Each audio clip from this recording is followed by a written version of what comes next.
Autre dossier, les suites de la visite de Xi Jinping en France, après une séquence très politique hier à l'Elysée que vous avez couverte pour nous, Cyril Payen. Bonjour. Bonjour. Le président chinois est donc convié à participer aujourd'hui à une journée plus intime sur les traces d'Emmanuel Macron, sur les terres d'Emmanuel Macron dans les Hautes-Pyrénées. Vous les voyez à leur descente d'avion tout à l'heure à l'aéroport de Tarbes-Lourdes. Les deux dirigeants qui se rendent au col du Tourmalet, mythique ascension du Tour de France.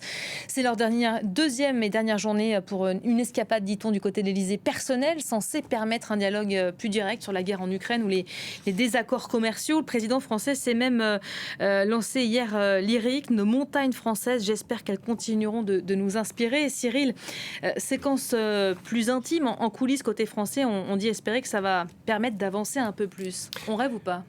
Écoutez, en tout cas, le lyrisme du président Macron et sa séduction diplomatique assez proverbiale, sur laquelle il compte beaucoup, on peut espérer que ça marchera. En tout cas, sans vous faire l'offense d'un bulletin, non pas diplomatique, mais météorologique, on n'était pas du tout ce matin à l'arrivée. Cet après-midi, à l'arrivée, on voit les images sur l'aéroport de Tarbes, dans les fastes, hier soir, où la garde républicaine avait joué du Daft Punk devant les invités qui arrivaient pour le gala d'honneur. Là, ça va être pilou-pilou, bonnet et gants. Ouais, ça commence pas très bien si on s'en réfère à la météo et on voit les élus locaux. Voilà.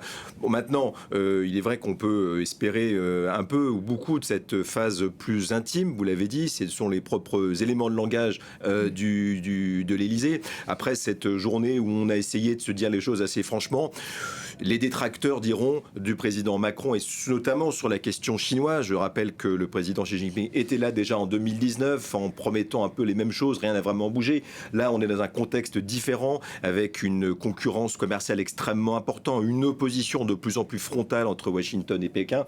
Et puis, cette ligne de crête diplomatique, cette puissance d'équilibre, comme le répète le président français, ce rôle que voudra jouer le président français pour la France, mais également offrir un front continental européen à un président chinois, lui, qui n'en a pas vraiment l'intention. Alors, est-ce que d'aller effectivement dans les Pyrénées, on a vu d'ailleurs le président français expliquer au président Xi Jinping que c'était une étape importante du Tour de France. Il était très chaleureux avec un des élus locaux qui est donc l'élu, le maire du village où il a passé son enfance. Est-ce que ça va en changer les choses ? Les détracteurs diront donc faire du sentiment avec Xi Jinping, c'est une gageure, un défi peut-être insurmontable comme l'école des Pyrénées, parce que le Xi Jinping, et pour l'avoir souvent vu, ne montre pas trop de sentiments. On se demande si ça lui fait quelque chose, mais en tout cas, c'est bien essayé. Et c'est un terme donc plus intime et personnel à cette grande visite du président chinois en France. C'est une séquence qui fait écho à la même séquence qu'Emmanuel Macron avait vécue en Chine. À l'époque, on s'en souvient, là aussi sur les terres de Xi Jinping, où ils s'étaient adonnés à la séance du thé.